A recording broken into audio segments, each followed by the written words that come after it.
D'aucuns pourraient penser à un prêche prophétique, mais De la misère à l'abondance est le titre du livre de Lucas Camden qui vise à changer l'Afrique.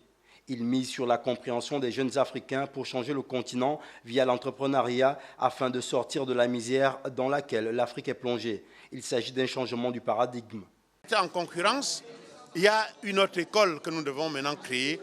Nous devons modifier notre système éducatif pour que tout le monde puisse comprendre qu'en réalité, on peut apprendre autre chose. On peut apprendre à penser par soi-même. On peut apprendre à créer des entreprises, à créer des richesses. Donc tout le monde, le livre est destiné à tout le monde et je dirais en particulier aux jeunes, mais même aux parents. De la misère à l'abondance prend d'abreuve dans les sagesses de la culture africaine en vue de changer aussi la vision que les Africains ont du monde. Le public est ravi. Parce que déjà, on n'a pas l'habitude de voir des Africains écrire et promouvoir ce qu'ils écrivent. En général, on découvre juste, on tombe dessus par hasard.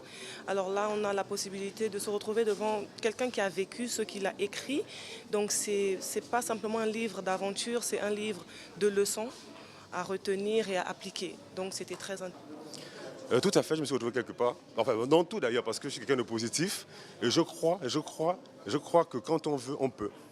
Quand on veut, on peut. Et lui, justement, il nous prouve qu'en fait, il ne faut pas douter de soi. Et en même temps, il faut commencer petit, comme il l'a appris. Il y en a qui veulent toujours commencer gros. Mais quand tu commences gros, facilement, tu tombes.